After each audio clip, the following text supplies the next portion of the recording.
Members, good afternoon. It's the appointed time and we have a quorum. I call to order the meeting of the panel on environmental affairs. Agenda item number 1, information paper issued since the last meeting. The Secretariat issued 3 sets of paper, which has been set out in the agenda. Agenda item number 2, items for discussion at the next meeting. The discussion items for the next meeting has been set out in the paper. Any comment? Dr. Low, please. The speaker is off mic. Thank you, Chairman. In the list of outstanding items, item 18 relates to myself. On the 16th of January, I informed members of the panel that I will submit a private bill on the establishment of Hong Kong Institute of Qualified Environmental Professionals. The goal of this private bill is to establish Hong Kong IQEP as a statutory body so that we have a framework for environmental professionals and provide a professional pathways for young people who want to join the sector. I would like to report to the chairman now that the law's draftment on the 22nd of February has, in accordance with Rule 51(2) of the Rules of Procedure, issued a certificate stating that the bill is in alignment of the Rule 50 of the Rules of Procedure and the general format of the laws of Hong Kong. So that's our first step, and I will provide a report to the panel in due course. Hopefully we can discuss the matter in this panel. With the support of the panel members, we have to go through other procedures. We have to obtain consent from the President of the Legislative Council and the Chief Executive before I can submit a private bill or introduce a private bill, which takes time. So I hope that on the 25th of March we can include this item for discussion. Thank you.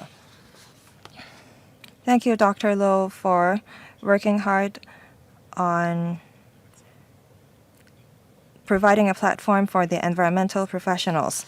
On the 25th of March, we will have a meeting at 2:30 p.m. There are 2 items of discussion, including progress update on the implementation of the municipal solid waste charging. The Ecology or Environment and Ecology Bureau has given us a briefing in the last meeting, and they said that they would provide us with an update in the next meeting.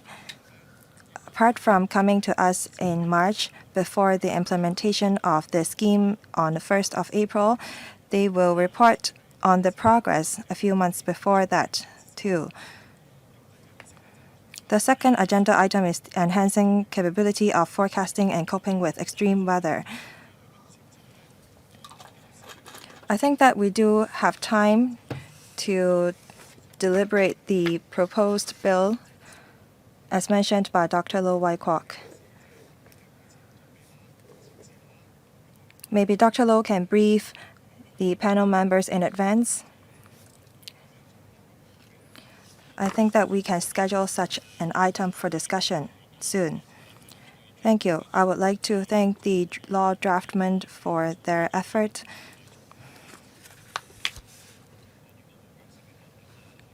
And for providing advice on the format and their timely approval. I will submit a report to the panel and I will explain to panel members about the content and purpose of the private bill. If they know about the bill more, that will facilitate discussion in the meeting. If there is no other comment, then please agree to the arrangement. Dr. or Ms. Carmen Khan? Thank you, Chairman.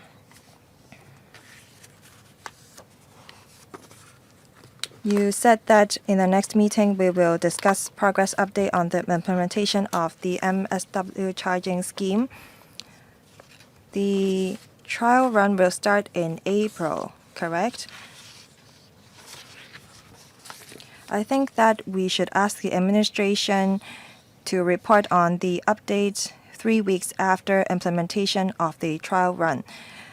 Well, the administration will update us on the progress of the preparatory work, and in June this year, they will come back again to tell us about the progress of the trial run and the preparatory work for implementation. You're talking about number 9, correct? Yes. They will come back again after the trial run.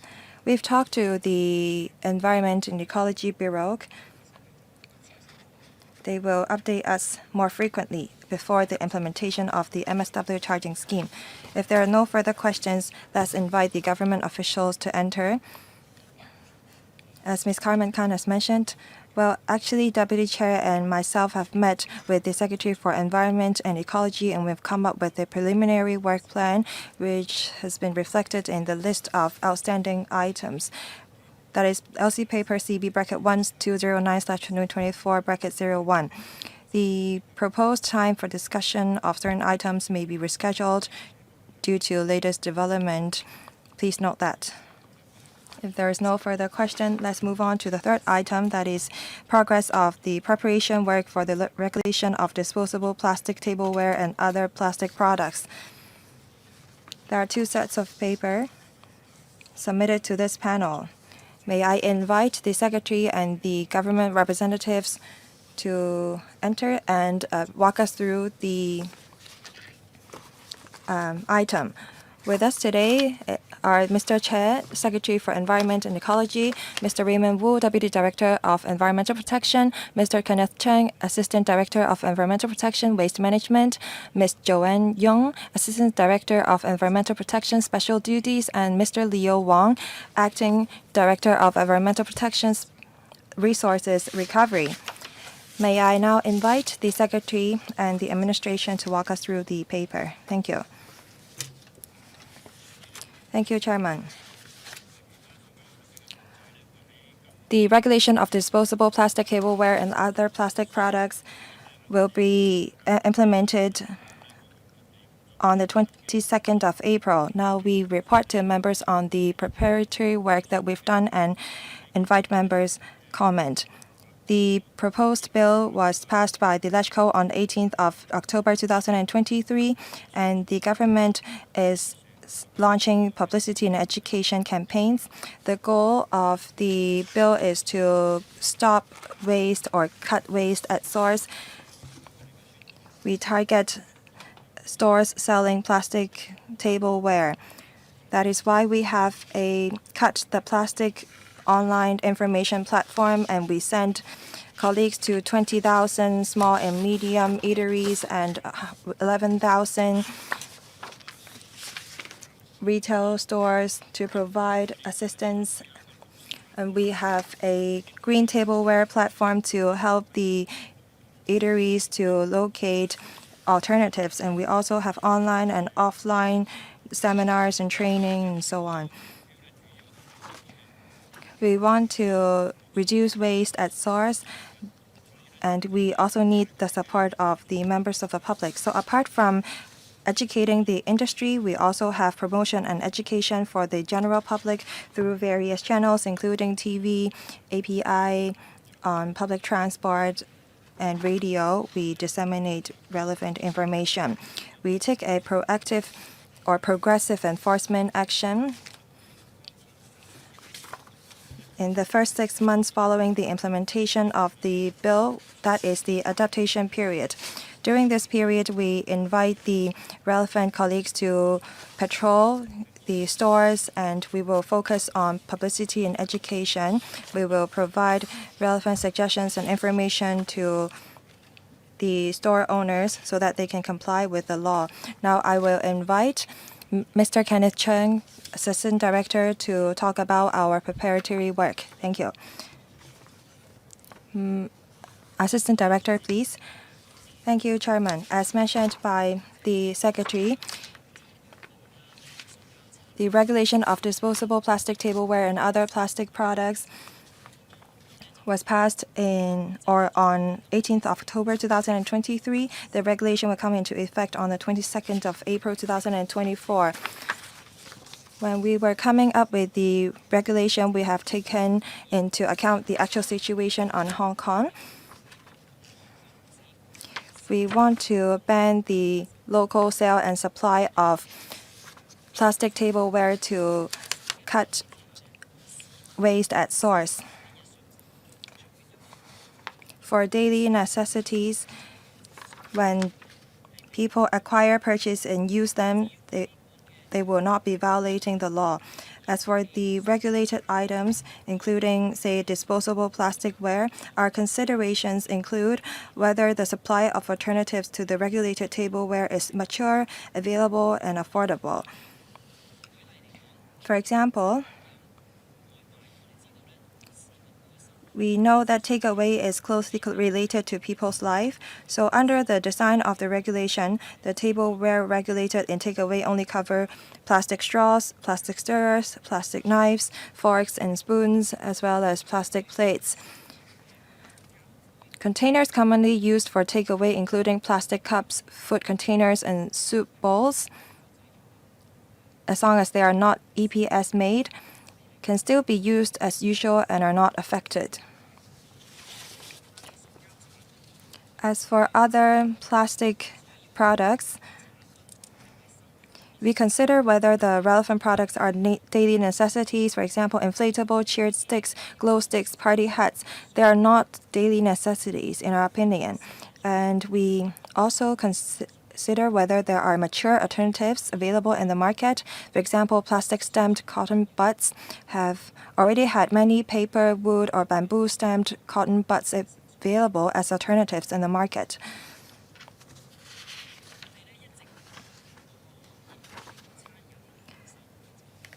We have been in close liaison with various trades, including the catering, retail, and hotel trades, to provide assistance so that there will be a smooth transition. We have conducted on-site visits to some 20,000 small and medium-sized eateries, and we have conducted compliance surveys to assess their compliance levels by questionnaires. We assist them in understanding the scope of regulation and getting prepared for the regulation. We hope to assist them in adjusting their mode of operation for complying with the regulatory requirements. By the end of this year or this month, we anticipate to have visited over 12,000 eateries.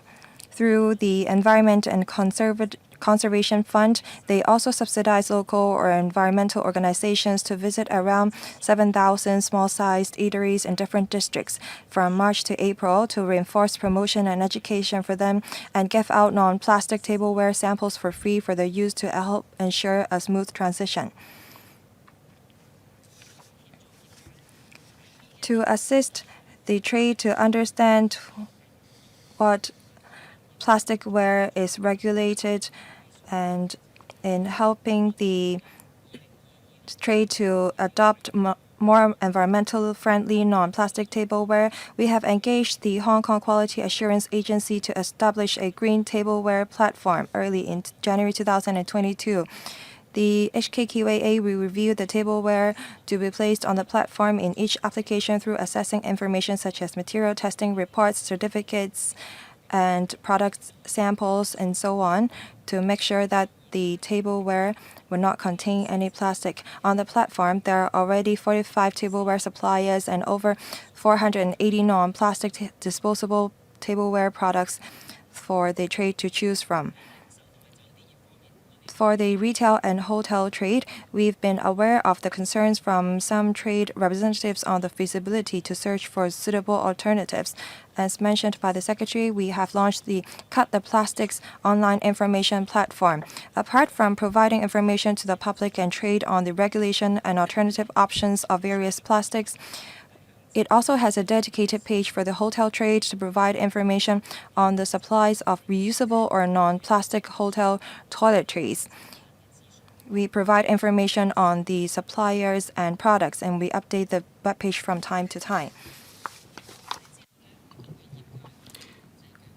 You understand that different trades are concerned about the details of the regulation, so we are resorting to education and publicity to heighten public awareness. Starting from January this year, we've been having 50 sessions of workshops and talks targeting at the trade to heighten their awareness. We have completed 19 out of 50 so far. 1,700 people have attended, and we'll be making arrangements for the rest of these sessions. And also since January this year,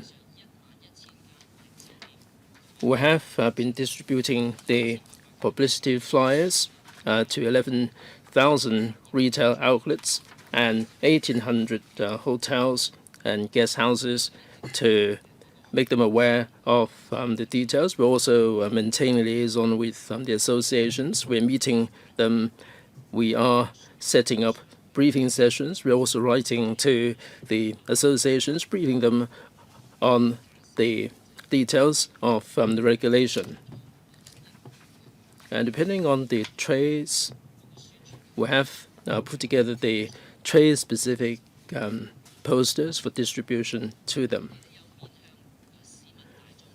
We have mounted public-facing publicity work, and starting from the 1st of February, you probably have seen some of them out there. We've already started comprehensive publicity on radio, on television, the livery of public vehicles, the outside TV screen, the shop fronts, and so on. We have got the videos and audio clips in order to make the public aware of the details, to heighten their awareness, and to enlist their support for these exercise to go plastic-free.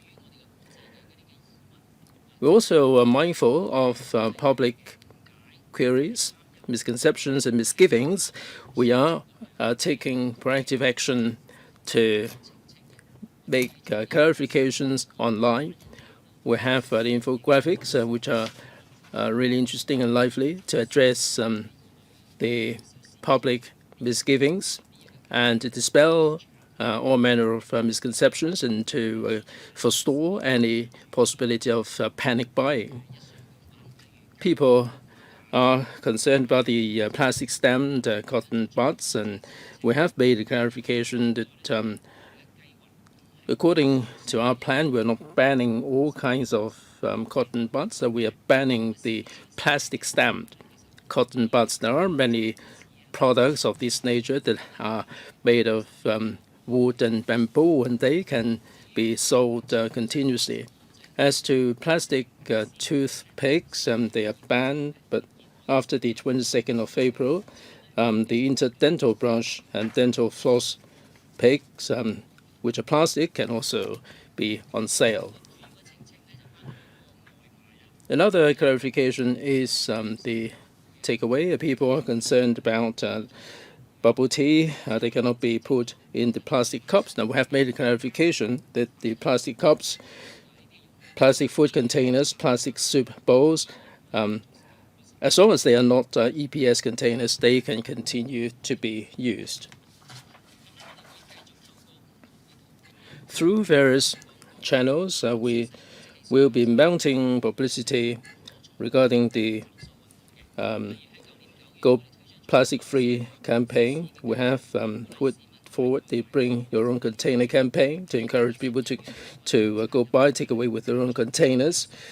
We've also mounted the Plastic Free Takeaway Use Reusable Tableware publicity campaign. All these campaigns would engineer the culture, and we're also encouraging the members of the public to pull together in support of the exercise that will begin on this 22nd of April to help the public get adjusted to this new scheme, we'll be adopting a progressive approach starting from the 22nd of April.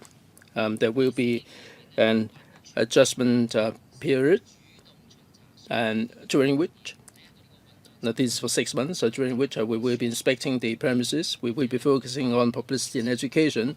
There will be appropriate advice and information to be made available to help people comply with the new regulation. After 6 months, there will be a risk-based enforcement action to be taken. Now, for the recalcitrant black spots, we'll be taking enforcement action. Now, there will also be a hotline to be designated for complaints and reports of irregularities. So much I have to say. I welcome any questions from the floor. Thanks very much, Secretary Mr. Tsing, for the presentation. I now throw the floor open. In the interest of time, I'm going to let members have 4 minutes for the Q&A. Now here are the names on the list. There are 10 altogether: Mr. Kenneth Lau, Ms. Elizabeth Quat, Mr. Edward Leong, Mr. Yu Pak Leong, Dr. Lowai Kwok, Mr. Tony J, Mr. Stephen Ho, Mr. Kwok Wai Keung, and Mr. Robert Lee, and myself will come last. 4 minutes for the Q&A, please. First off, Mr. Kenneth Lau, please. Chairman, this Product Eco Responsibility Amendment Bill 2023 will come into effect on the 22nd of April, and this is to encourage the public to go plastic-free. Now, this is a global trend in the mainland, starting from 2020. They have already stopped these plastic products and also the plastic-based cotton buds. And we have to be part of this exercise. The banning of the plastic products is pretty extensive. These cover plastic straws, stirrers, knives, forks, and spoons, and the plastic cotton buds, umbrella bags, and so on. Many members of the public and the traders are not familiar with the details, and they probably have stock of all these products, like the plastic cups and plastic containers. Should people be bringing their own containers if they want to take away the leftovers? And there may be problems arising from that. Now, how will the public be dealing with this? The law is pretty complicated, and this is affecting people's day-to-day life. Now, I'm concerned about the publicity. Will you be enlisting the help of the district council and the care team to do more publicity? Secretary, well, Chairman, the design of the ordinance is to achieve plastic reduction at source by prohibiting local sale and supply. Now, if people can buy them, they will not be on the wrong side of the law. Even for the leftover plastic products, if they can buy them, they're not really in violation of the law. Now, we're tackling the problem at source. Now, you are concerned about the remaining stock that they have. We're going to have a 6-month adaptation period, and they should really clear the stock within these 6 months. They take full advantage of that. When they're making or placing order, they should avoid placing order for these plastic products. Now, you raise the question as to taking away the leftover food. There are no problems with using the plastic boxes for takeaway. It's only that you're not allowed to use them for dine-in purposes. Now, for polystyrene EPS, they've been banned like the mainland, but for others, it is okay. As to whether we're going to be cooperating with the district council, now, in terms of the MSW charging, we're doing a lot together with the district council. And we're targeting the publicity at the F&B businesses. As I said a moment ago, we'll be visiting them all to make sure that each and every one of them is well up on the details of the law, and there will be a long adaptation period for them to deal with the items that are regulated in future. So I don't think this will present any problem with enforcement. Now, public awareness is important. We have disseminated information through different channels to make the public aware of the ins and outs of the law to make sure that their lives will not be affected. Ms. Elizabeth Quat. Chairman, thank you. Now, we are supporting the idea of going plastic-free. When the bill was enacted, we have expressed our support. We urge the government to mount publicity as soon as possible. Now, we are more concerned about the small-time businesses. Now, obviously, about a month or so ago, there are a lot of rumors online about the banning of the interdental brush or the dental floss pegs, and many people have really stocked up on these products.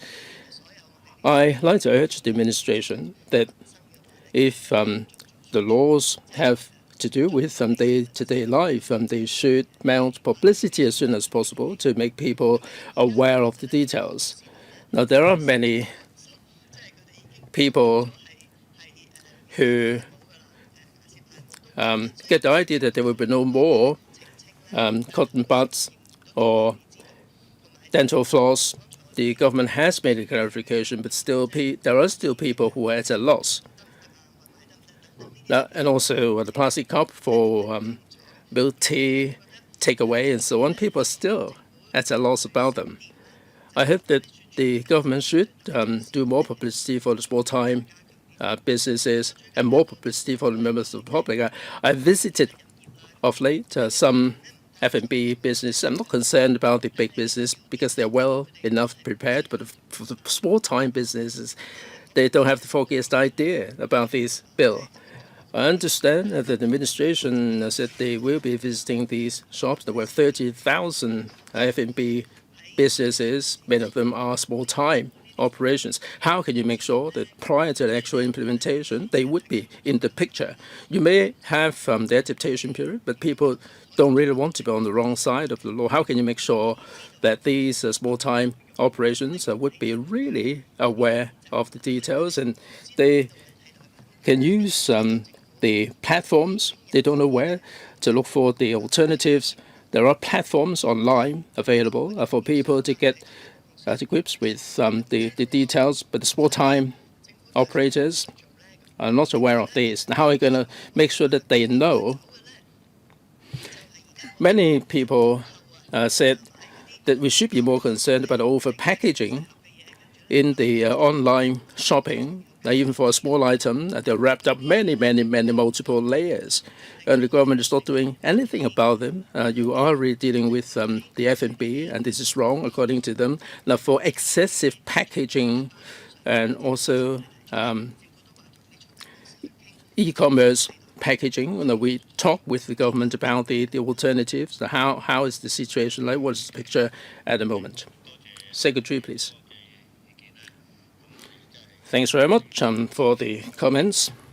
In terms of publicity, we're sparing no efforts there. And you mentioned the small-time businesses. We're doing this on two fronts.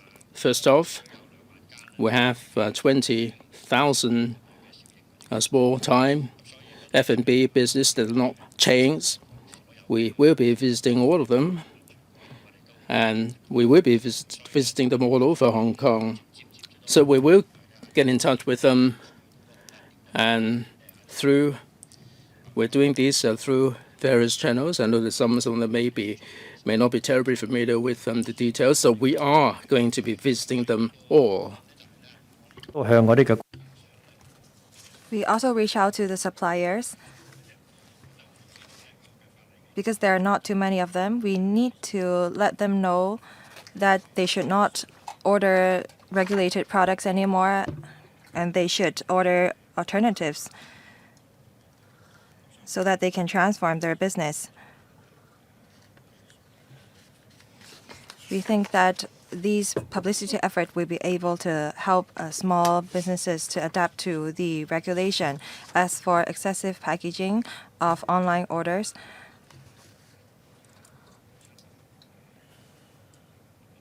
the scope is much wider than what we're doing with the catering industry.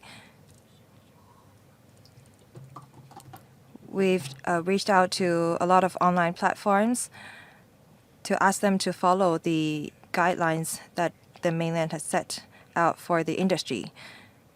We are looking at the practice of other places, and we have to look at the reaction from the community before we lay down our next step.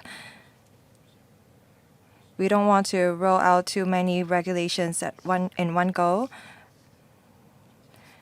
and we want people to adapt to the regulation first.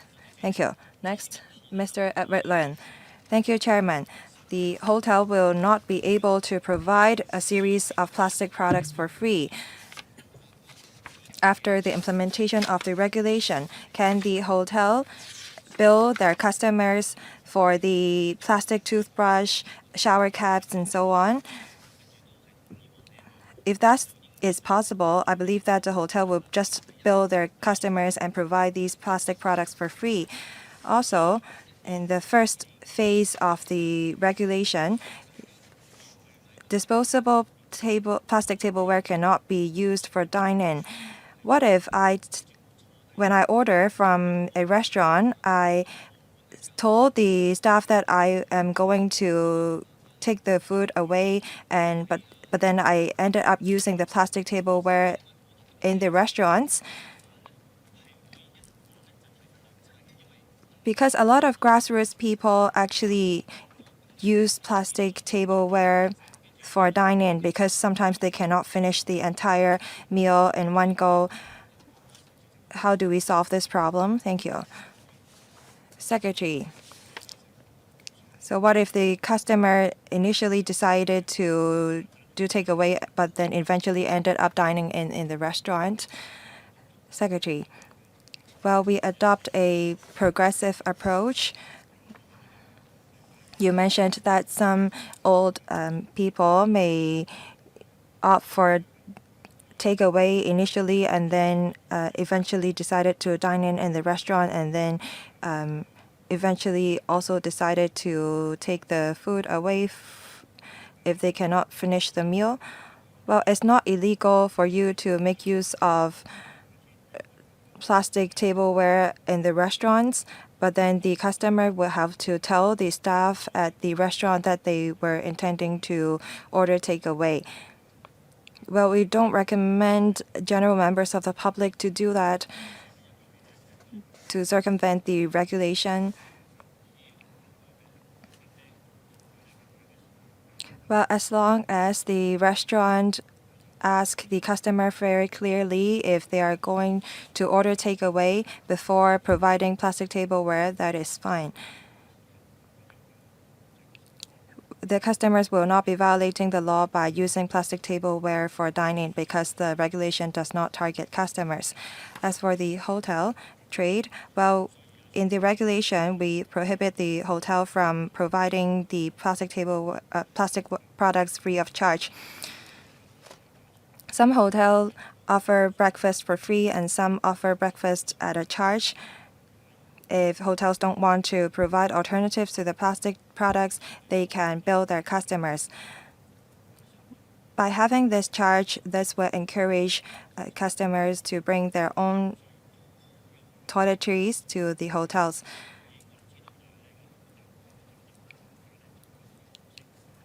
We know that hotels in Hong Kong will try to provide alternatives to the plastic products. Any follow-up? So you mean that if the hotel automatically bill their customers for providing plastic products so that customers walk in enjoying those products, that is feasible? Well, the hotel will have to inform the customers in advance they would have to let the customers know that they are charging them for the plastic products. Well, that is very difficult. It's impossible for the hotel to charge the customers for providing a pillow or a blanket. Well, we're not talking about pillows or duvet. We're talking about disposable plastic products, including toothbrush and toothpaste. If hotels want to provide regulated products for free, they will have to bill the customers, while they can provide alternatives for free. Thank you, Secretary. Next, Mr. Yu Pak-lan. Thank you, Chairman. I would like to thank the EEB. During the scrutiny of the bill, all the way to the passage of it, the Bureau has been in liaison with the trade that has alleviated some of our concern. We've been asking the Bureau to implement the regulation in the summer instead of on the 22nd of April because the trade needs time to figure out or identify alternatives. Now 4 months has passed. The Bureau said that they will only implement the regulation on the Earth Day. And they said that they will offer a 6 months of adaptation period after the implementation. That has addressed the concern of the trade. I would like to thank them for that because now we have more time to prepare. Under the law, hotel and guest houses are allowed to provide plastic products by charging the customers. But we all know that the hotel and guest house industry is very environmentally friendly, and they will try to provide alternatives instead.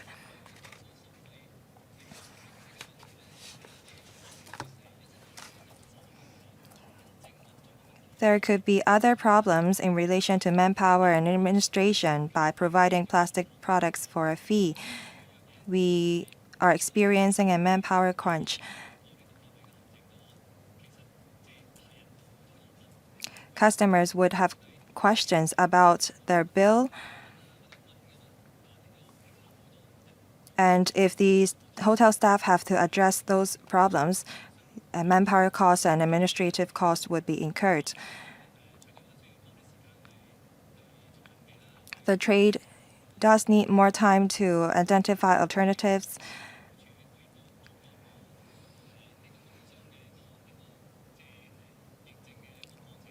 The Environmental Protection Department has come up with a list of suppliers and alternatives.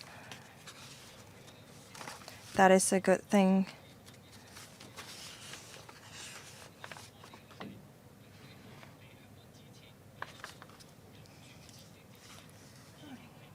I think that we need to let visitors know before they arrive at the hotel about the regulation. Will the administration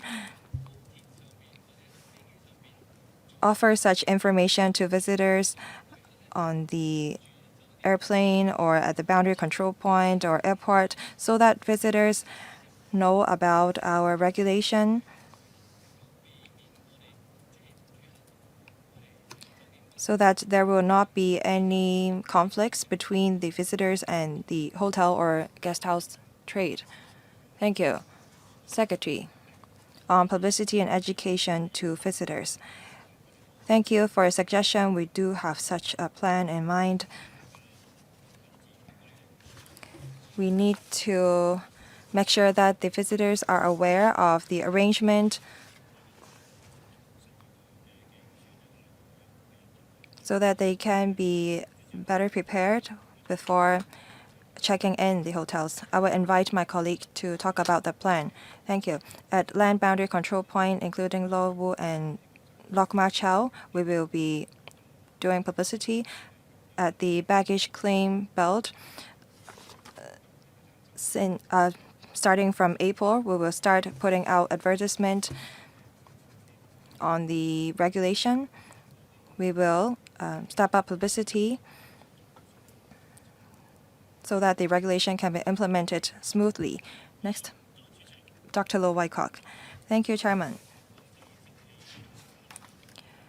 Regulation of disposable plastic tableware and other plastic products. Well, I was the chairman of the Bills Committee of the Product Eco-Responsibility Bill.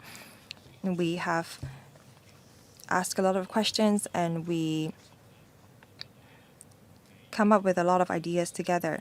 We should not forget our intent of the bill. When there are suitable alternatives, we should stop using plastic. During the scrutiny of the bill, the government took on our views, and some of the items have been delisted from the list of regulation of disposable plastic tableware and other plastic products. We want to minimize the impact caused to people's lives. We need to make sure that there is a suitable or affordable supply of alternatives before certain plastic products are regulated. Unfortunately, the regulation of disposable plastic tableware and the MSW charging scheme are being implemented in the same year, and people have questions about the MSW charging scheme. And in turn, such regulation of disposable plasticware sparked controversy.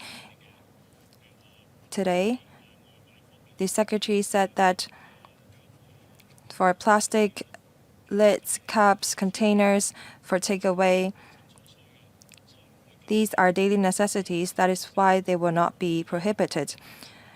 But for dining in, customers should no longer use plastic tableware. I think that the government should step up publicity to address concern of the people.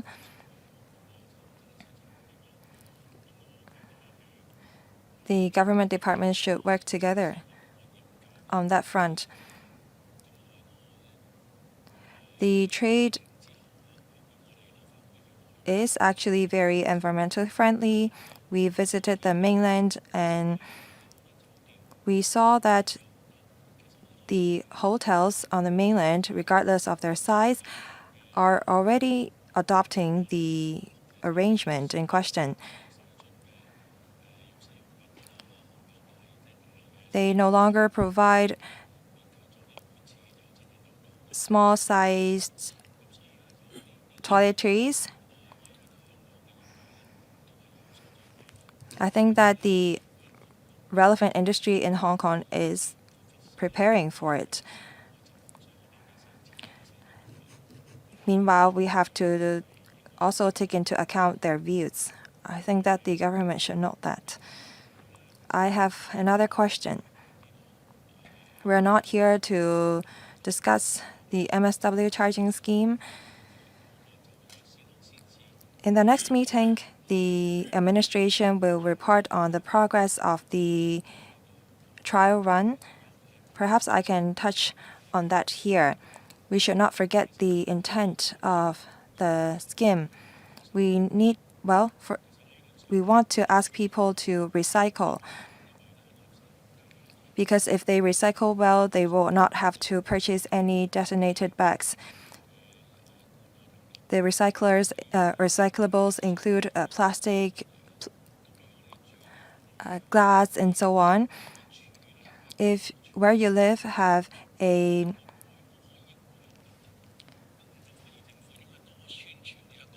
smart bin, then people don't even have to throw away their food waste. This is not on the agenda item today, but I would still like to talk about that. I think that for the regulation and the MSW charging scheme publicity, the government should step up its effort. We need to provide recycling bins for people. Thank you. Dr. Lo, you have made full use of your time. Secretary, if you have any reply, please be brief. Thank you. Basically, we are disseminating the key information that we are achieving plastic reduction at source. What you buy is not really rendering you in violation of the law. Now, we are also liaising with the trade. We have 6 months of adaptation period to let people get acclimatized with the new scheme. There are 6 members who are on the list. Time is pretty tight. At 4:30, we'll have to hand this venue to the next panel meeting. I don't think I will be allowing a second round. So please make the most of your time within the 4 minutes. Mr. Tony J. Chairman, thank you. In relation to this regulation of disposable plastic tableware, the whole scheme will come into effect on the 22nd of April. I'm all in support of this because people do support going plastic free. Now, there will be a 6-month transitional period in which people as well as the trades will be able to get adjusted to the scheme, and this is all for the good. However, I've got 2 points for clarification. First, with regard to the green tableware platform, this is a good idea because people will be given a whole host of information about the alternatives. To make it user-friendly, Chairman, we have to do something because people said that if they log on to this website, maybe because of the heavy traffic, people would have to spend an awful long time before they would be able to get access to the information that they need. I've reflected this issue to the administration. I'm wondering whether the administration will be looking into this for possible improvement. If you can ramp up the efficiency, then it would be far more effective. That's point number 1. Second, the paper refers to the fact that by the end of the month, you'll be covering 12,000 food establishments in Hong Kong in your visits. Are you going to be identifying the problems that they face? Now you are targeting at 20,000, and you're halfway through the number. Will you share with us the problems that they face and that are intractable? Or is it the case that you managed to address all of their issues and people have every confidence with the scheme? We are talking about a support system. We have a very short time left before implementation. We don't really want to repeat what we experienced with regard to the MSW charging. And I hope that the whole thing will be going smoothly and we will be able to achieve the desired effect. Secretary, 2 questions. The platform, why the lack? And second, in your visit to the food establishments, any problems there? Well, there are no problems when we use the platform, but we certainly have a look at this to see whether there will be any delay because of sheer amount of traffic. We'll have a look at this. As to the visits to the trade, I defer to my colleagues. Chairman, thank you. Thanks very much for the question, Mr. Che. During our visit, we will be reviewing the areas in the businesses that are not in compliance with the law, and we'll let them know what they have to make amends. 10% of them have already made the switch. For the remainder, basically they like to clear out their inventory, and it was also like to find out where they can access to the alternatives. We made available all the relevant information. We haven't received any complaints from them. during the visits. Mr. Stephen Ho, already stepped out. He just stepped out. All right, let's move on to Mr. Kwok Wai Keung.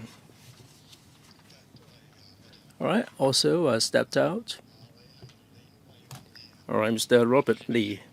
Chairman, thank you. Now we are discussing the banning of the disposable plastic tableware and also the implementation of the ordinance. We support that. In 2022, according to the paper,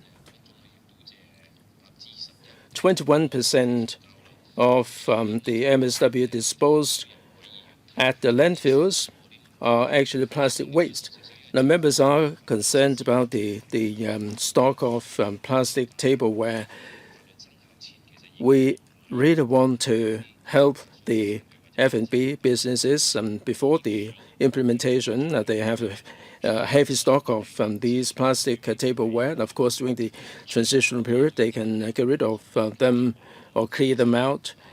But if they cannot clear the inventory, would there be any recall or recycle scheme to avoid any wastage? So how are you going to deal with the stock of disposable plastic tableware? Anything to help them in this regard? Secretary. Well, in fact, we have already got in touch with the suppliers after the enactment of the legislation. So for the large businesses, they have already made the preparation. For the small ones, maybe they started a little bit late. As I said, even for the small-time operations, we are liaising with them, and there will be a 6-month adaptation period during which they can use up all these inventory. As my colleague said a moment ago, we've been meeting the F&B trades, and there is an adaptation period. I don't think that they will be having a stock of 1 year worth of stock. If they cannot sell all these products in Hong Kong, they can resell or re-export them elsewhere to other parts of the world. And there is always an option open to them. So there is no question of all these stock being rendered as waste. Mr. Lee, I hope that you will make the trade aware of this. Now, after 6 months adaptation period, there will not be any waste. Right, we appreciate that. We are in touch with each and every one of the small-time businesses. Any follow-up, Mr. Lee? Ms. Judy Chen. Chairman, thank you.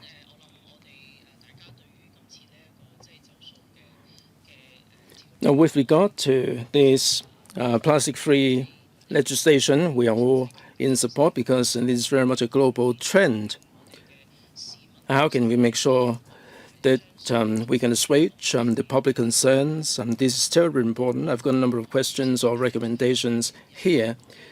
According to the paper, your team has been working really hard to visit the small F&B businesses. Basically, you're focusing attention on the situation prior to the implementation, that there will be a 6-month adaptation period.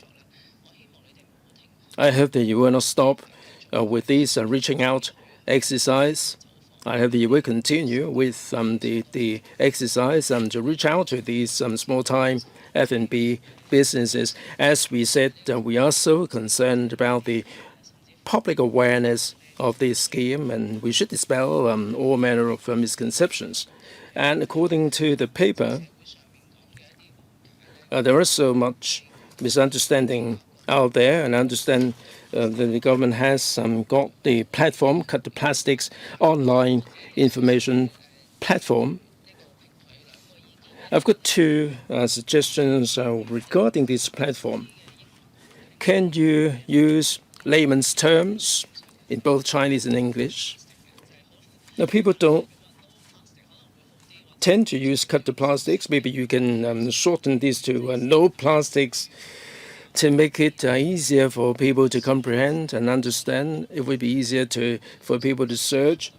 People would search no plastic instead of searching cut the plastic. It's a bit of a mouthful there, the way you phrase the title. Now, if you don't understand the details, you really are anxious to find the answer. But when it comes to the contact details, we're just giving people the email address. There is an AI bug in many of the websites where you can put a simple question for a simple answer. Is this feasible in your website for instant information to be disseminated? And people don't really have to bother writing in or emailing in with the questions. Secretary. Cut the plastics. Are you recutting up the plastics? Is this conjuring up this image?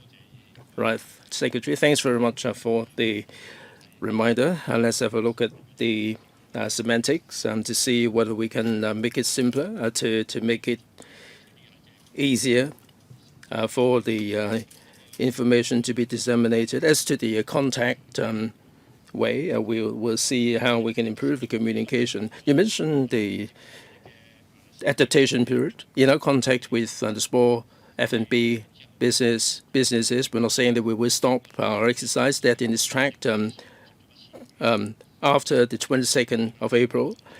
In the days to come, we'll continue to get in touch with them continuously. If during our visit there is a stock of non-compliant products, during a subsequent visit, we will be revisiting all these issues to see whether they are making the switch. So we will follow up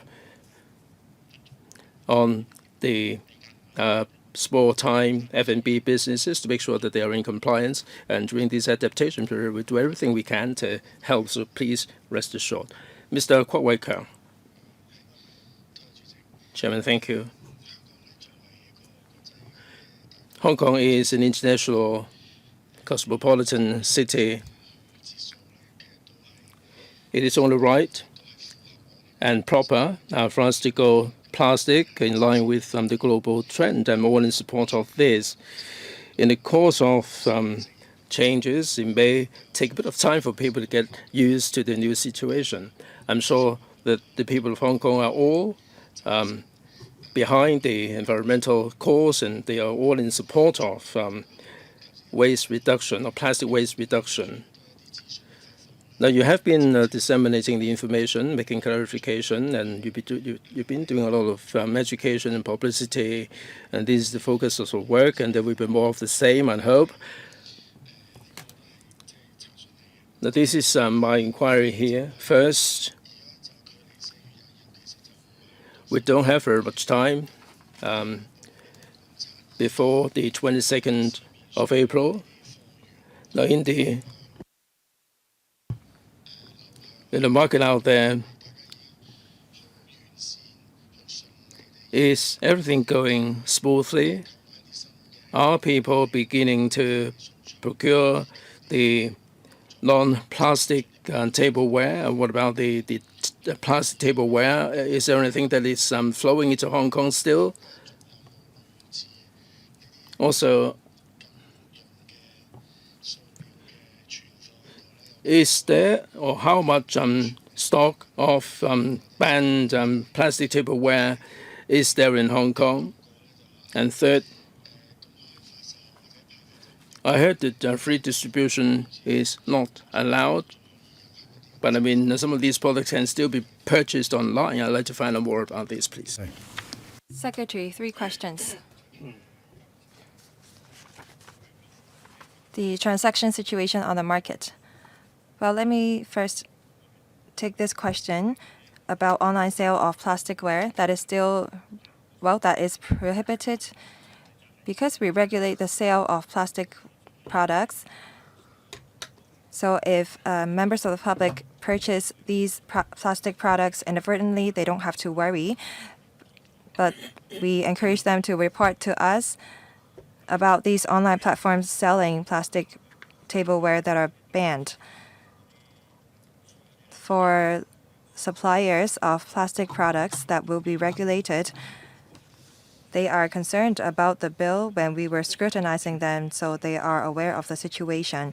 For small suppliers, we have reached out to all of them, and they are aware of the regulation. We do have an adaptation period. We believe that during the period, they will be able to sell all of the stock that they have.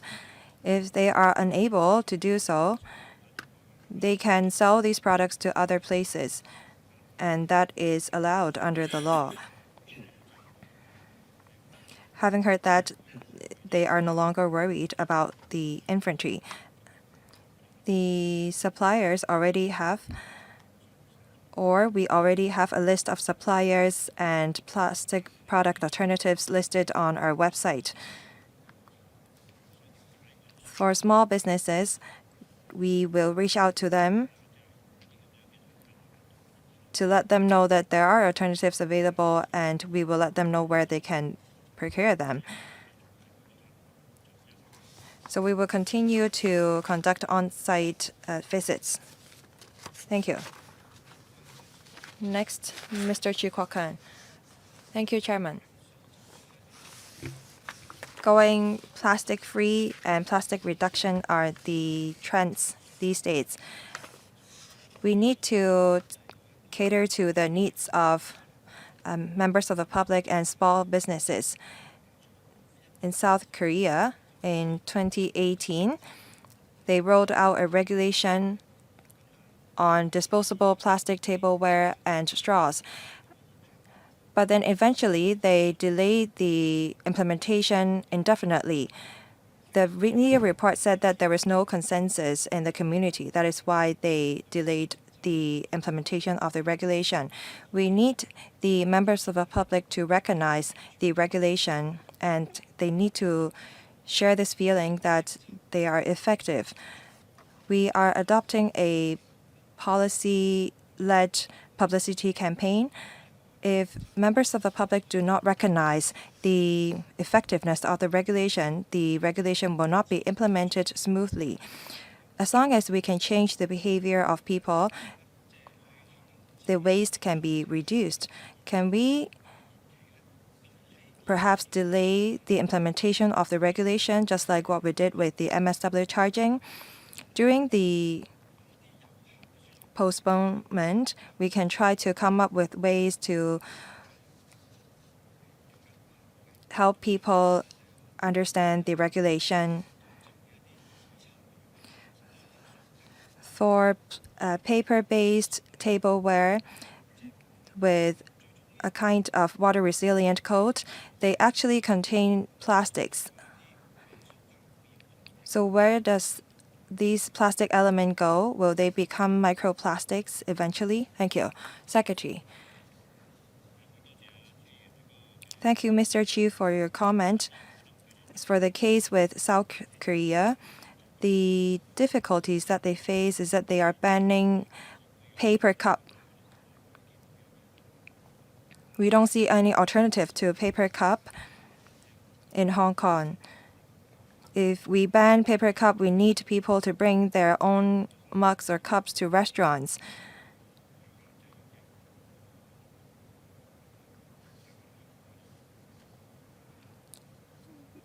We will not be banning paper cup in Hong Kong. We want to reduce waste at source.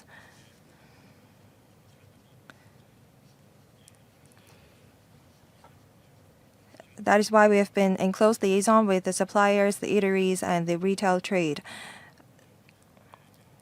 I believe that they are well prepared for the regulation. That is why we don't need to delay the implementation. We will explain more to the eateries and the members of the public about the regulations, that we are not actually trying to impact on their lives to a great extent, and we will continue to do publicity in this area. As for the paper tableware with water-resilient coating that you mentioned, well, the reason why we ban plastic tableware is that they will stay in the environment for a long time, and after they have broken down, they will become microplastics. We are finding microplastics in people's blood. That has caused great concern over the world. If we do not reverse this trend, there will be a disaster for human beings. As for the water-soluble plastic, that will not be a problem because that is water-soluble. If we use those kinds of tableware with water-soluble coat, that will be better for the environment. I think that we have to improve the quality of publicity. And I think that the government should find better ways to do that. Thank you. We need to let the consumers know about the points to note after implementation of the regulation. Now it's my turn. I will not repeat the questions put by other members. The bill will be implemented on the 22nd of April. We should not try to cause nuisance to members of the public or arouse concern. As mentioned by the Secretary, it's not illegal for consumers to use disposable plasticware. As for sellers, they should be aware of whether they are selling prohibited plastic products. So are the products on the platform established by the Hong Kong QAA allowed? On the platform, there are a number of suppliers listed. Some products provided by a supplier may be legal and others may be illegal.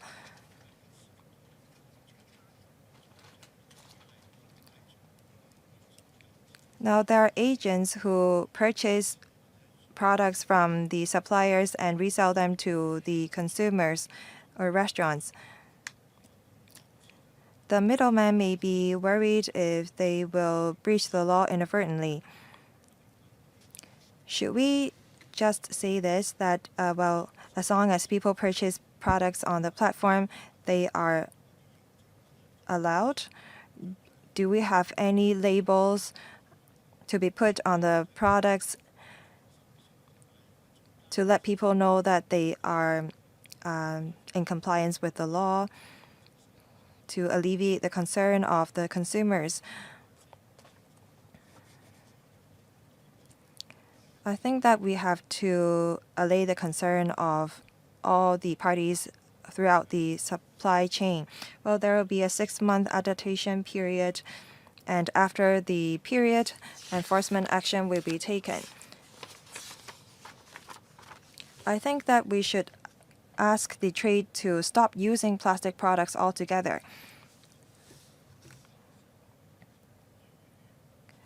In the paper, you said that you will take enforcement action against non-compliant black spots, repeated non-compliance records. So after 6 months, will there still be any relaxed enforcement action? So in April, MSW charging will be enforced. We are worried if the administration have enough manpower to take enforcement action regarding the regulation of plastic tableware and MSW charging. Secretary, please. Thank you for your question.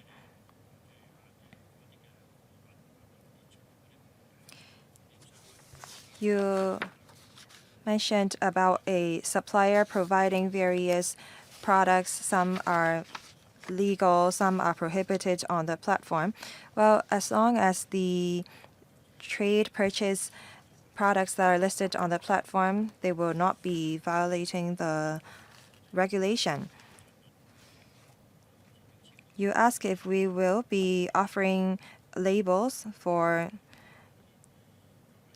tableware products that are allowed. We will look into that.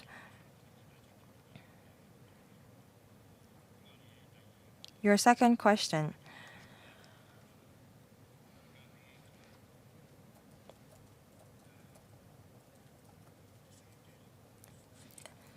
After the adaptation period, what is the enforcement situation like?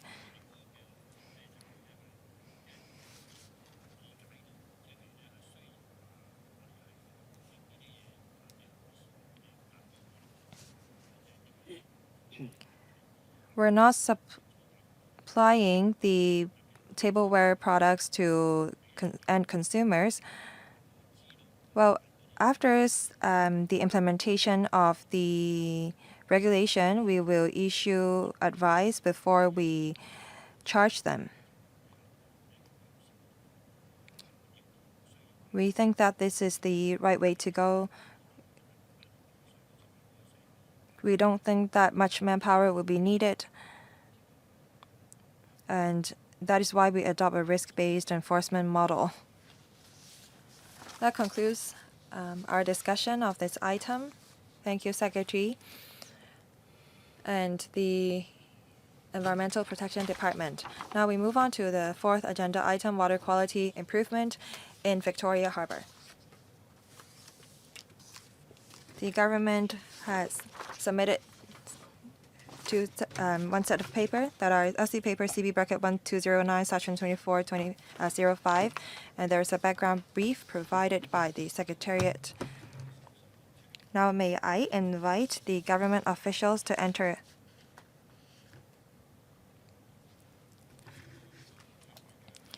Would members who are interested to speak please press the request to speak button.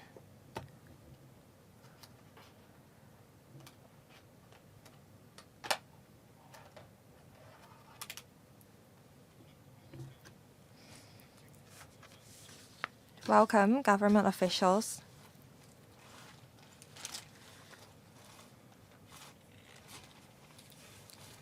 Whenever you're ready, please walk us through the paper.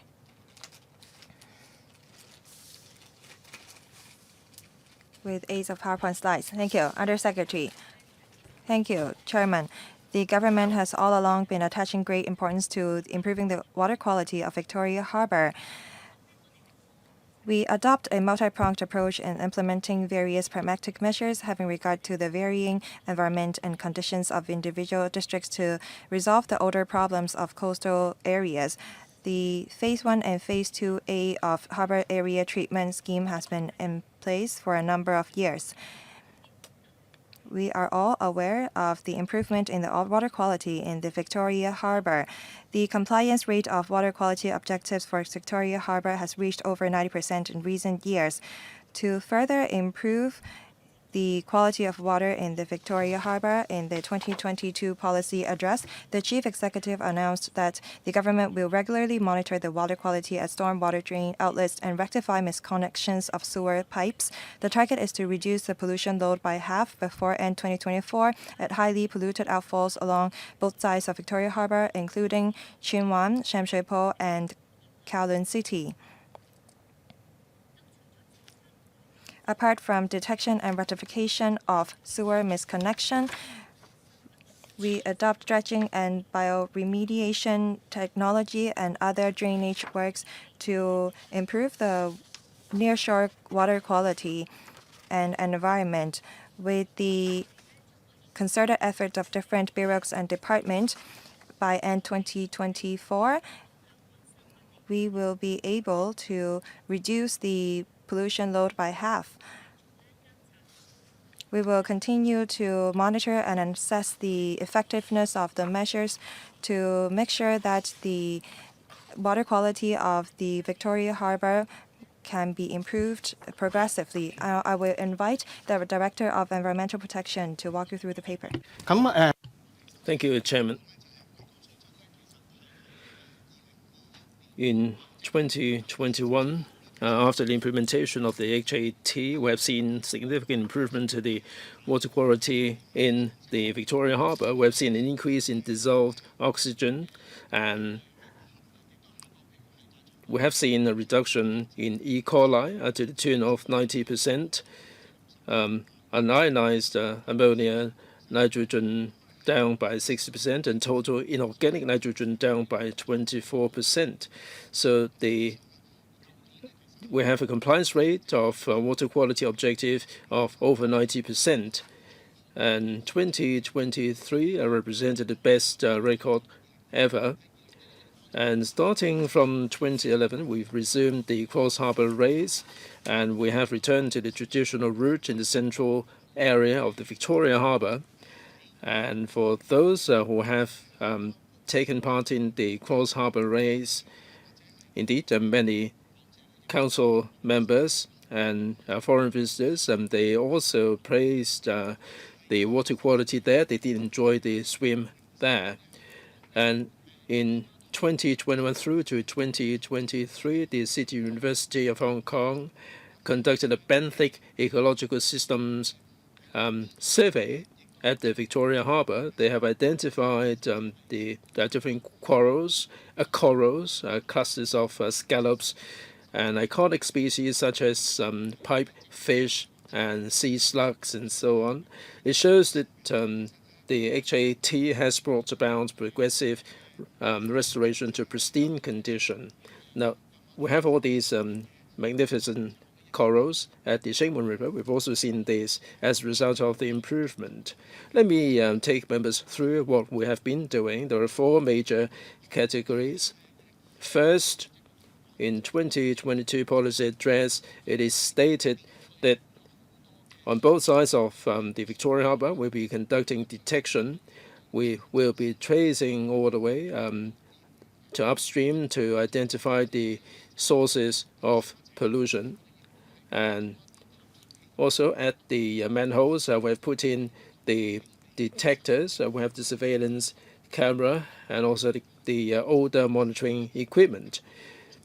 At night time, if the level rises, then we would be able to ascertain that there is discharge of the pollutants. We also have the sonar inspection boat to find out about the pollution there. We've also resorted to the ground penetrating radar, which is really, really useful because we can scan the drains underground.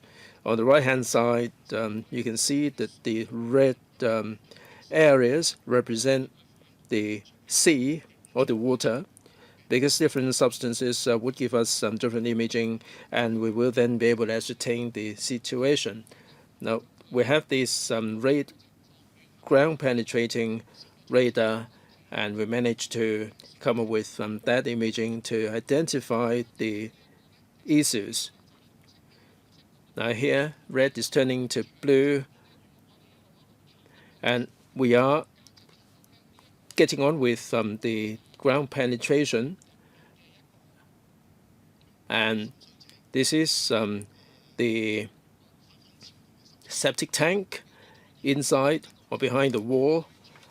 And there was a complaint at that time that there was some liquid leaking out, and that they could have been the source of pollution. Now, in fact, that we see the source of water. That's the water used for watering the plants. And inside the wall, we can see there is no water. And as we go further, there is a liquid imaging, and that's as far as we reach the septic tank. Now, these devices is terribly important for us to identify the sources of pollution. On both sides of the Victoria Harbour, we have rehabilitated or fixed 69 misconnections, and towards the end of last year, we have cleared 49% of the pollution load, mainly Tokugawa Typhoon Shelter and Xinwan Bay Harbor Front, well over 95% and 70% have been reduced, respectively. The data are showing us that improvements are really significant. Now, from this, we can see the hydrogen sulfide. Previously, in 2023, we started doing a lot of work there, and in Q2, we have seen a reduction by as much as 50%, and Q4, 50%. And then because of the change in wind direction, we didn't get a clear picture because of the fluctuation. But basically in 23, 24, we've seen a 40% reduction in the odor causing hydrogen sulfide. And in many points of the Victoria Harbour, Chunwan West, we have seen a rise in dissolved oxygen by 25%, a 40% decrease in organic pollutant level in the seawater. So on both sides of Victoria Harbour, there are many points where we have registered this kind of results. And after 2022, we have covered more than these areas. We are covering many different areas: Causeway Bay, Wan Chai, Sham Shui Po, Yamate, Hong Ham, and so on. We are doing all these different areas continuously. We're also doing the dredging. We've taken out the source of pollution, and in Chunwan Harbour Front and To Kwa Wan in 2023, March and December off, we have done the dredging. We dredge out the sediments. Well over 10,000 cubic meters of sediments have been removed. Going forward, we'll be identifying areas for bioremediation at Shingwon River and also the Kai Tak Nala, the approach access. We've already done this in the coming or this year. In fact, we'll be doing the To Kwa Wan Typhoon Shelter bioremediation work. Will be taking place there. And there are many different points at the our falls. The DSD and the HKUST have put in place the Maloda control hydrogel to mitigate the odor problem. And also in the sewage system, the DSD has been conducting the silting work to mitigate the sedimentation and the odor problems. And also the underground sewers are getting old, and we have started the replacement and rehabilitation work. And in the water control area in Victoria Harbour, we have already covered 95 kilometers and 214 kilometers of sewers and pipes. Other than that, we have the improvement of the pumping station. I won't bore you with many details here, except to say that work is going on. In the days to come, we continue to monitor the water quality in the Victoria Harbour and do more of the same. We are confident that we will be able to achieve significant improvement in the water quality in the Victoria Harbour. In the coming 1 or 2 years, we will be able to see the water quality on both sides of the Victoria Harbour improve significantly, and also the odor issue. Thanks very much. All right, now throw the floor open for questions. We have to hand over the venue to the next meeting at 4:30 sharp, and because of the limited time, I allot 4 minutes to each member for the Q&A. On the list are 5 members, or 6, and they are as follows: Dr. Loy Kwok, Mr. Chu Kwok Kang, Mr. Perry Yeo, Mr. Tony J, Mr. Robert Lee, and last but not least, Mr. Frankie Yik. If time permitting, I'll be putting my questions to Dr. Loy Kwok. 4 minutes, please. Chairman, thank you. The hat scheme. This has proved to be effective since its implementation. Now, this involves a lot of infrastructural development and the use of a lot of new technology. And in the paper, as a result of the implementation of HATS or HATS, we have seen a lot of improvements. In 2023, we've seen all these indicators that have seen a lot of improvements.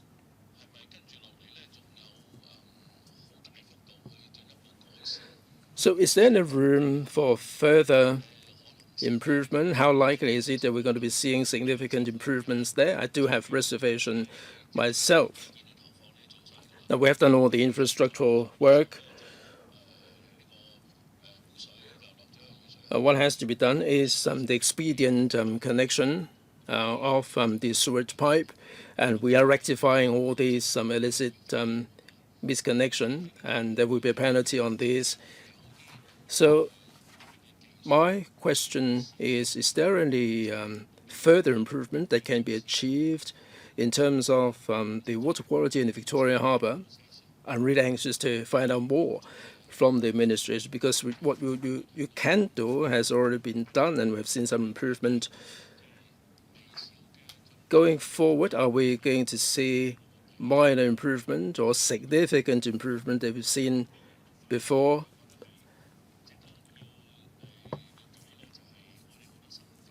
Now, we have a lot of new development areas in Hong Kong, and there is a lot of infrastructural developments there. The other thing is not so much the NDAs, but the old districts. We have urban renewal, regeneration. A lot of the old buildings will be regenerated, and they have to be pulled down to make way for new ones.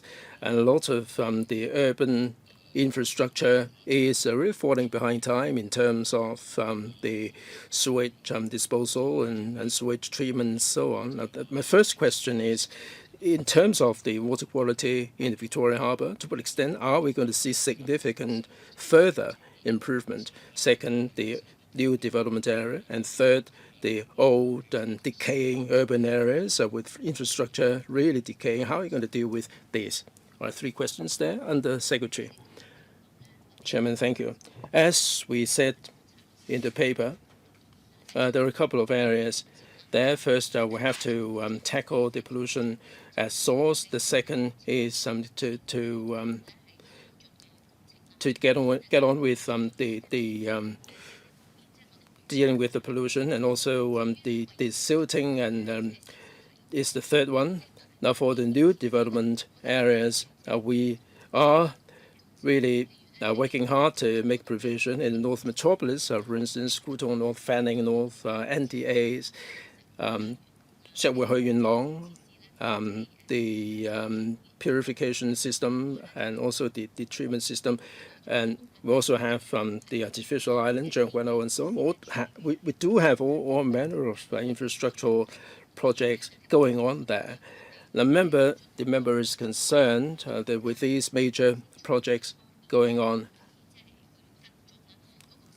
how are we going to make sure that there will be significant improvement in the area? I defer to the Director. Thank you. Thanks very much, Dr. Low, for the question. In terms of the Victoria Harbour,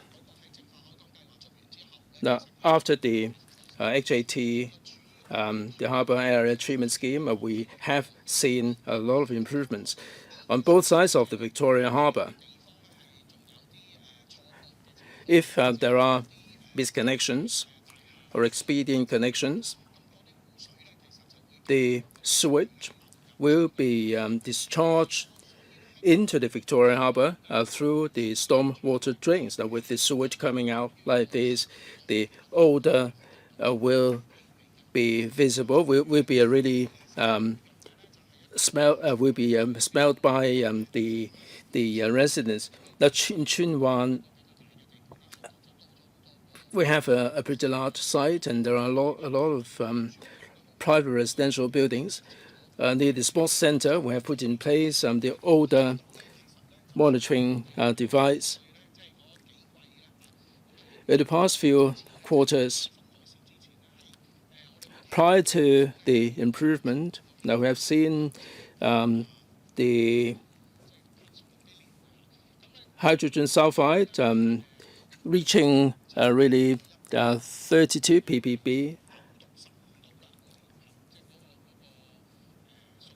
And we have 9015 or so a set of data, and there is a need for us to make further improvement, and there is room for improvement. We have intercepted the pollutants up to 70%. For the remaining 30%, it would take a bit of time. We are working in collaboration with the DSD to continuously follow up on the issue. 喺今年 We expect that by the end of this year, we will be able to reduce 90% of the pollution at source. We need to work harder in this area, and we need time to do that because sometimes we need to conduct traffic diversion. Thank you.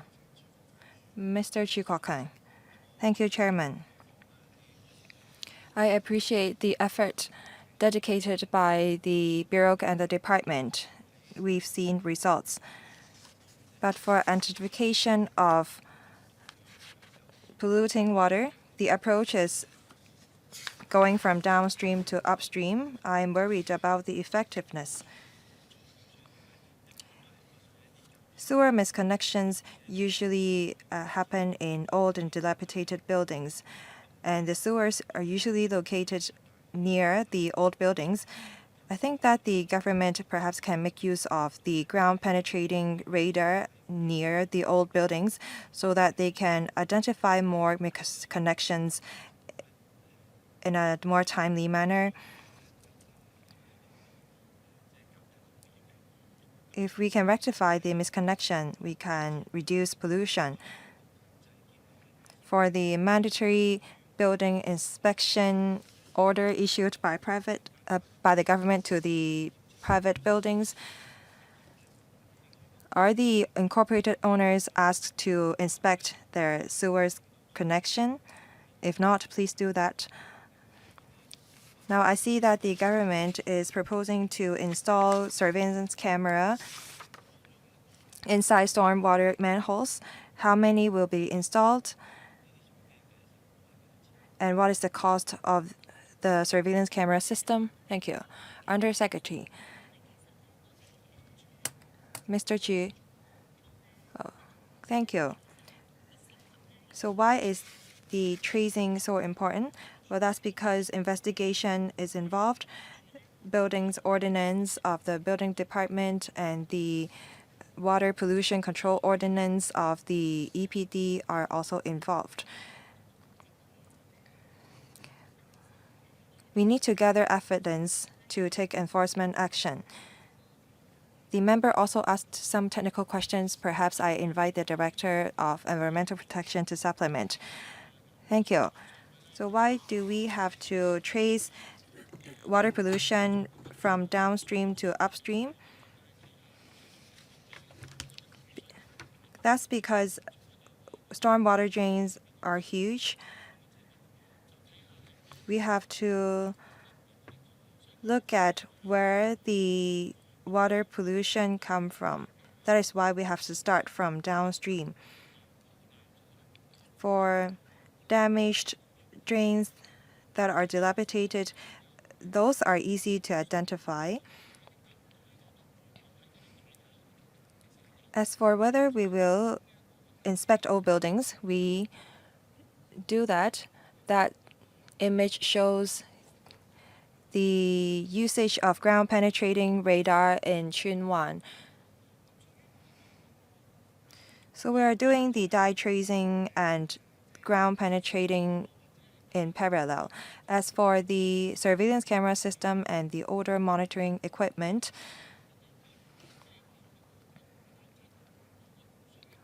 when we identify the place where polluted water will definitely pass through,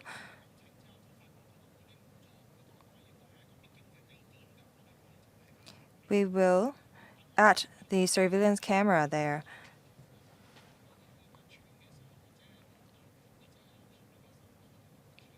so that when there is discharge of polluted waters, we will be made aware of that. We don't have a target as to how many cameras will be installed. As for the cost, I ask my colleague to supplement. For the surveillance camera system inside the stormwater manholes, it costs $170,000 per month or per year. So are you talking about 170,000 per camera or per year? I'm talking about per year. So it costs about $10,000 per month. We are working with the City University of Hong Kong on the odor or the Hong Kong UST on the odor monitoring equipment. There are 4 of them, 2 in Tsing, 1 in Kowloon City, and 1 in Sham Shui Po. So why does one camera cost $170,000? What's so special about these cameras? The $170,000 is the cost per year, so it costs only some $10,000 per month. The contractor are responsible for installing the camera, and they have to review the footage, and they have to change the locations of the camera according to our instruction. So how many have been installed? Perhaps you can supplement after the meeting. If the camera can be relocated, then the $170,000 may make more sense. Please provide supplementary information after the meeting. Thank you. Next, Mr. Yu Pak Len. Thank you, Chairman. I like to go fishing since I was a child. When I was still a student, I dared not eat the fish that I caught in Victoria Harbor because it was so polluted. I noticed that the harvest of the people who fished in the Victoria Harbor have become more diversified. That's my observation. I've participated in the harbor race twice. I think that the quality of the water of Victoria Harbor is better than expected. I asked some of my friends who participated in the race. They come from the Greater Bay Area, and they said that the water quality is very good. But I think that there is always room for improvement. I hope that the department will continue to work on the water quality. I know that there are 2 black spots. The water bodies along Kai Tak, including the Kai Tak Nala and the To Kwa Wan area. Some residents who are living there told me that there are some bad odor coming from the water bodies near Kai Tak Sports Ground.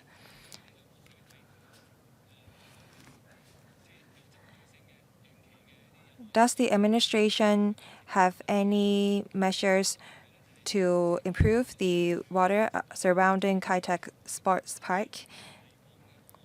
I also concerned about the marine refuse of the Victoria Harbor. I walked from the convention center to the Leshko yesterday. The wind was coming from the west yesterday, and I saw that there were a lot of refuse floating on the Victoria Harbor, including some plastic bottles.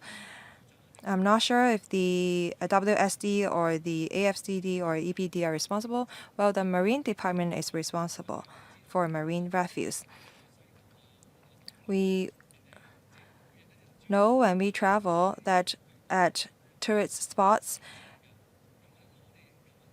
there will be manpower sent to collect refuse manually. Yesterday, that was the last day of the carnival, there were a lot of tourists at the waterfront.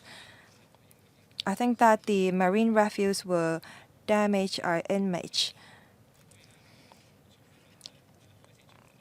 That is under the purview of the Marine Department, but I would like to let the government know that there is such an issue. Will there be cross-departmental collaboration between different departments and bureaus so that we can create a better impression for the tourists and people of Hong Kong? Thank you.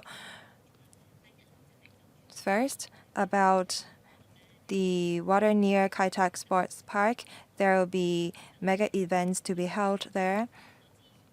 We have dedicated resources for some infrastructural work. The EBD has engaged the CEDD for some works to be taken forward in 2024. $33 million will be involved for the bioremediation work. A task force has also been established and a work plan has been created for a interdepartmental working group on marine environmental management. I understand that there are a lot of events at the waterfront. The organizers need to make sure that the refuse generated from the events are properly handled. When there is a surge of marine refuse because of events, we will talk to the Marine Department about that. Thank you. Please be brief. Director, please. In To Kwa Wan, we have implemented a number of measures. As you can see on the slide, this is where the Kai Tak Sports Park is. This is the source of pollution, and 90% of the pollutants have already been reduced. And then we will take forward the bioremediation work, and the pollutants will be further reduced. Over here, we are tracing the source of pollutants. That's all for me. Thank you.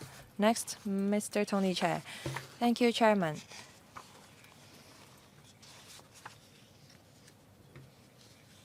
Through concerted efforts of different parties and government departments, the water quality of Victoria Harbour has improved significantly. As a member of the Harbourfront Commission, we talk about the near-shore water quality because the near-shore water quality will affect the visitor experience who are using the harbourfront. I'm glad that Dr. Chiu from the Environmental Protection Department who said that there will be further improvement in the water quality of Victoria Harbour in the future. I would like to make a few points.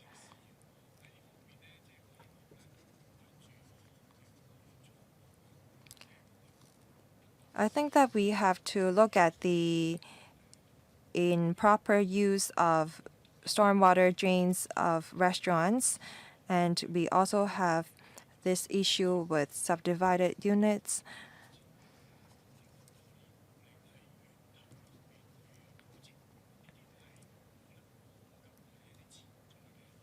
I think that these are potential sources of pollution.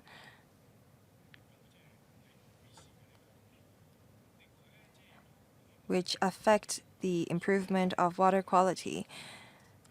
I think that we also have to step up publicity. Sometimes store owners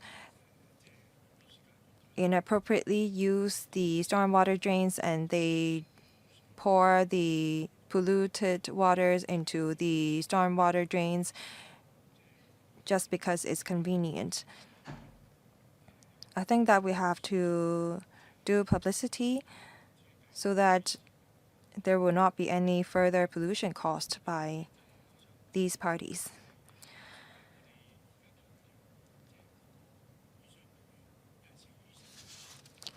sometimes there is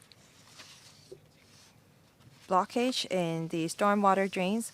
Have we or will we figure out the reason why there is such a clog in the stormwater drains? That will not only affect the functions of the drains, but flooding would also arise because of that. 可以講即係 Well, the director will talk about the desilting. Member is concerned about the issue of the stormwater drains being affected. In the back lanes, there is the stormwater drain. If there is a washing up being done there, or if the fish scales are washed into the drains, it would be problematic. And we do a lot of persuasion. And in fact, the EPD does follow up in terms of enforcement. As to the desilting, the director can supplement. Thank you. Mr. J talked about the stormwater drains being clogged up, and when we desilt them, do we conduct the analysis? The answer is in the affirmative, that there are different reasons. If we identify any irregularities, we certainly rectify them. Right, as I said, we have to hand over the venue at 4:30. I'll be very strict with the time. Mr. Robert Lee. In Hong Ham, Causeway Bay, and Tsuen Wan, at the outfall of the stormwater drains, there will be installation of the dry weather interceptors. Now, some of the work will take a bit of time, and according to the paper, for Tsuen Wan, for instance, it's going to take 4.5 years. What measures will be adopted by the government to minimize the nuisance to the residents nearby? And we also see a lot of busy junctions. Road closure or road diversion will have to be implemented. In some cases, the roads are pretty congested and narrow. How can you make sure that the residents will not be adversely affected? Under Secretary, we have already explained in the paper and also in the PowerPoint presentation that we will try to shorten the time, and we'll also try to achieve better results. As the director said a moment ago, we're following up on this, and we have every confidence that these measures will lead to better situations in terms of odor. And members expressed support for the dry weather interceptor, and although they raised some questions about the impact that they might have on the residents and also the cost effectiveness, and we will be looking at this holistically to see whether these are the answers to the problems and also the necessity of these projects. Chairman, for Tsuen Wan, for instance, we raised this in the 2022 policy address. We said that we'll be tracing the source of pollution towards the end of 2023 with the massive support of the DSD. And we have achieved 70% of the interception of the pollutants. Within this year, we should be able to hit the 90% target. Within 2 years, we should be able to achieve 90%, but work will not be stopping there. We continue with our work. As to the dry weather interceptor, it would take 4 years' time for completion. And our tracing work is far more efficient and effective. We will review the situation going forward. If this has to be done, how are we going to do it? We managed to remove so much of the pollutants, and it will cost us less in the days to come. So as I said, we are confident that in the coming 1 or 2 years, we will be seeing significant improvements there. All right, unless you have any further questions, let's move on to Mr. Frankie Yik. Like the members before me, I also feel that the water quality in the Victoria Harbour has really improved significantly. All kudos go to the department. Some years ago, the Kwai Chung container terminal sought help from me, saying that a lot of sewage discharge is discharged into the waters and causing pollutions. Initially, no causes could be established. Now, you didn't come back to me, but the problem has already been sorted out because they're not coming back to me. And as to the sources, we're not sure. Now, with such massive discharge of sewage, I don't think it's a question of expedient connection or misconnection. I think it is a really deliberate kind of connection of the sewers. If you identify the source, would there be any penalty and any punitive action to be taken, or will you be just rectifying this and file this away? You also mentioned the bioremediation. We have the strategic sewage discharge, where submarine outfall are taking the sewage further out to the sea. My question is, now, with these sewage facilities, do we have the bioremediation before discharge into the waters? I defer to the DSD. Chairman, thank you. Now, for Kwai Chung, my understanding is that near the Kwai Chung container terminal, there was a pipe burst, a pressurized pipe burst that caused the problem. But I'm not sure whether precisely this is really the issue that the member is talking about. The members can rest assured that we do have pressurized piping that has been improved. Now, previously, we had only one single pipe, but because they are getting aged and we are installing further piping, while at the same time restoring and improving the existing piping to make sure that there will be a better stability. In the unlikely event that there will be bursting, we can certainly have the situation under control.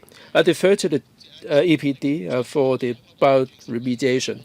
Right, in our treatment plants, there are two types. If the discharge reaches as far as the Northern Metropolis or Sha Tin or Tai Po, all these treatment plants will be subject to tertiary treatment other than biological treatment. There will be denitration and removal of the pollutants. If a discharge is taking place into the western waters, we'll have the CEPT, environment treatment, and also the removal of the pollutants. As you can see, the water quality has seen significant improvements there. We will continue to keep the situation under review where necessary. We do not rule out the possibility that biological treatment will be taking place. But the priority for us at the present moment is to improve the inshore water quality. That's why you can see that a lot of resources are focused on the inshore pollution. Mr. Lee, is the treatment prohibitively expensive? Yes, biological treatment, it is double the cost. Mr. Simon Lee, Dr. Simon Lee. Chairman, I must commend the department that we have seen significant improvement to the water quality in the Victoria Harbour. I go along with the idea that we have to focus our attention on the inshore waters. My question is about the adoption of technology and your thinking there.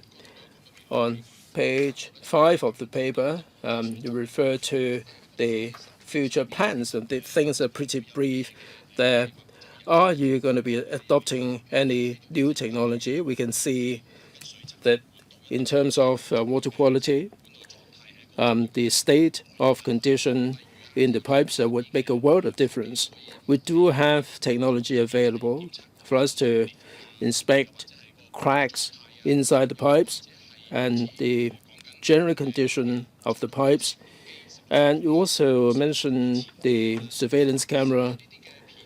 Now, with the data becoming available, I'm sure that you must have the back-end analysis. Are you going to be introducing more AI to improve the analytics? We fully appreciate that there are many pipes that are really getting old in Hong Kong. If we introduce a new technology, not least AI, in dealing with these old pipes, how can we identify ways to make improvements and to upgrade them?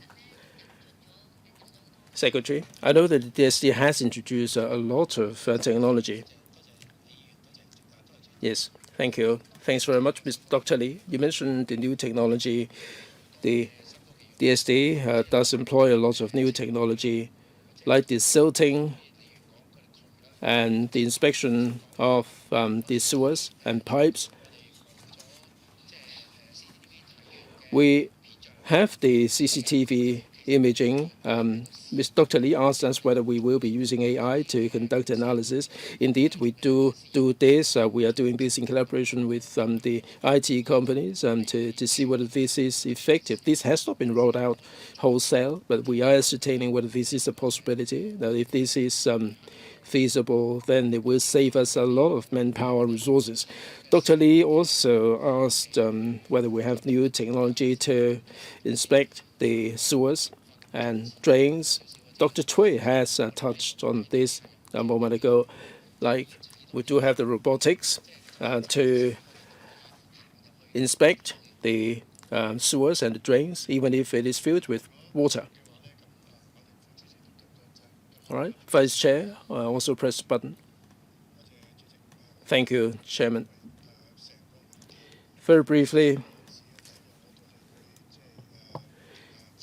I must heap praise on the administration for the hard work for the improvement in the water quality in the Victoria Harbour.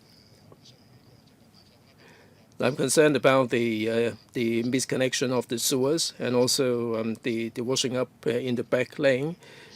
In particular, the misconnection of the sewers to the water drains.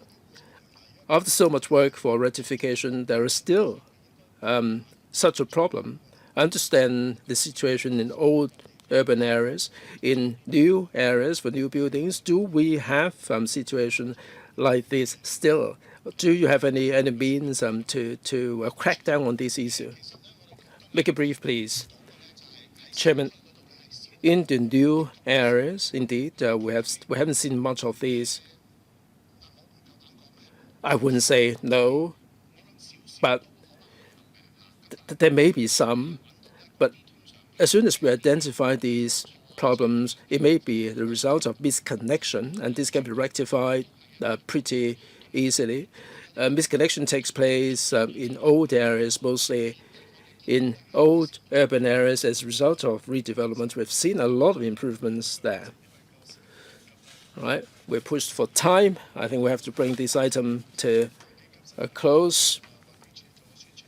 I must do a bit of a plug for the EEB. They have come with a device here. Now we have to hand over the venue, but I think we can visit or we can have a look at this particular device out there. They meant to have a demo today. I don't think we should waste the opportunity. Members who are interested might wish to have a look at this device to see how it functions.